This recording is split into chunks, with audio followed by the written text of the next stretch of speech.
I was still in Charleston when the last echoes of cannon fire faded across the harbor.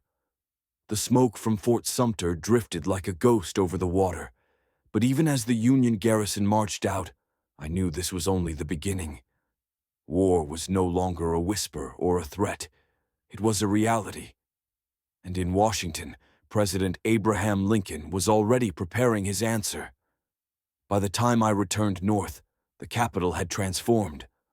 Only weeks earlier, Washington had been a sleepy city, a patchwork of muddy streets, half-finished buildings, and bureaucratic offices.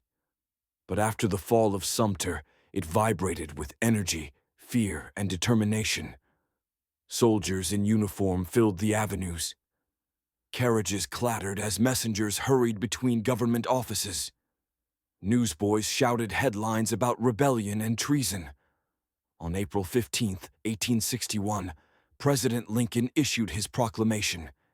He called upon the states to provide 75,000 volunteers to suppress the insurrection. It was a number that seemed immense at the time, and yet within days, it proved far too small.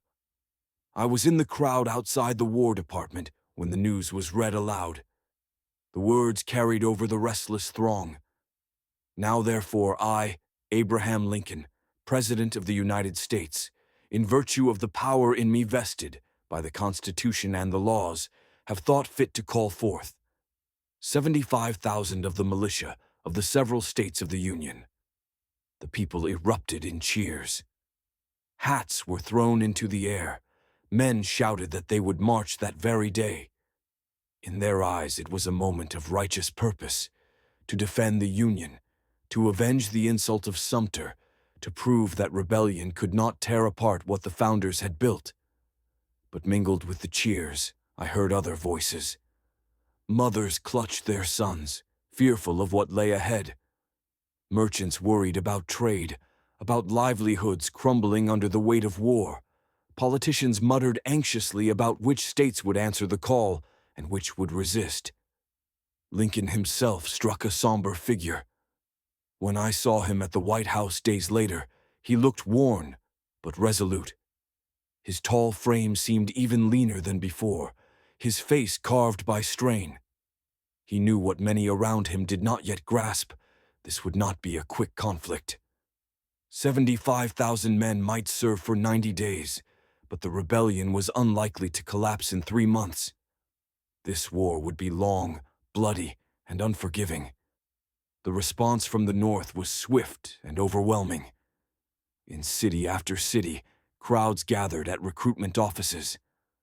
I walked the streets of New York, where young men lined up outside armories, some in fine suits, others in workmen's clothes, all eager to take the oath. Bands played patriotic songs. Women pinned ribbons and cockades to their brothers and husbands. Ministers preached sermons of duty and sacrifice. In Boston, I saw school teachers and clerks standing beside dock workers and farmers. They spoke of preserving liberty, of defending the flag, of keeping the Union whole. Many believed the war would be short, a glorious march south to put down the rebellion and return home before the leaves turned. They could not yet imagine years of trenches, disease, and sorrow. Yet even as the North surged with enthusiasm, the South steeled itself for defense. Lincoln's proclamation, meant to restore order, drove 4 more states into secession: Virginia, Arkansas, North Carolina, and Tennessee. The Confederacy doubled in size almost overnight. Richmond became its new capital, and from that city, only a day's ride from Washington, Confederate leaders vowed to resist to the last man. I remember the unease that spread through the capital. Washington was suddenly a city on the front lines. Rumors swirled that Confederate armies might march on it at any moment. At night, I heard the clatter of pickaxes as soldiers dug fortifications on the surrounding hills. Cannon were hauled into place. Streets once filled with leisurely carriages now bristled with bayonets and gunpowder. The nation itself seemed to shudder under the weight of division. In the border states, families were torn apart. Brothers argued in parlors and barns, some taking up arms for the Union, others for the Confederacy. Kentucky, Missouri, Maryland, Delaware, all balanced on the knife's edge. I traveled briefly through Maryland and saw the hostility firsthand. Union regiments marching through Baltimore were attacked by angry mobs, stones and bullets flying. Blood was spilled in the streets before they even reached the front. Back in Washington, the flood of volunteers overwhelmed the government. Camps sprang up across the city, tents pitched on open fields, the air filled with the smoke of campfires and the strains of martial music. Raw recruits drilled awkwardly with muskets, their steps uncertain, their uniforms mismatched. Some had never fired a gun before. Others were veterans of the Mexican War, grim-faced men who knew that the eagerness of youth would soon meet the reality of battle. I spent hours walking among these camps, notebook in hand, speaking with the men. A farm boy from Ohio told me he had never been more than 20 miles from home. Yet now he was ready to march hundreds of miles into enemy territory.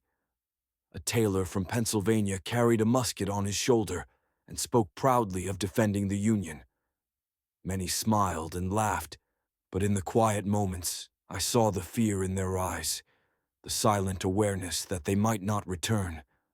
The city's mood was electric, restless, a mixture of pride and dread. Church bells rang out in support of the Union cause. Speeches filled the squares, promising swift victory. Yet in the quieter corners, widows already wept, imagining futures cut short. I could not escape the feeling that the nation had stepped onto a path from which there was no return. Lincoln's call had answered the question left hanging after Sumter. Would America fight for its unity? The answer was yes. But the cost of that answer was still hidden, like a storm gathering just beyond the horizon. One evening, as the sun set over the Potomac, I stood on a hill overlooking the city. Below me stretched rows of white tents, their campfires flickering in the dusk. Beyond them, the unfinished dome of the Capitol rose into the sky, half shrouded in scaffolding.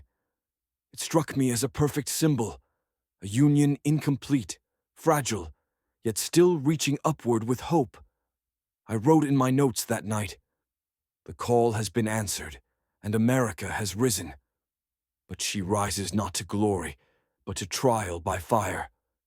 Looking back, I realize how naive many of us were. We thought of banners, parades, and quick victories.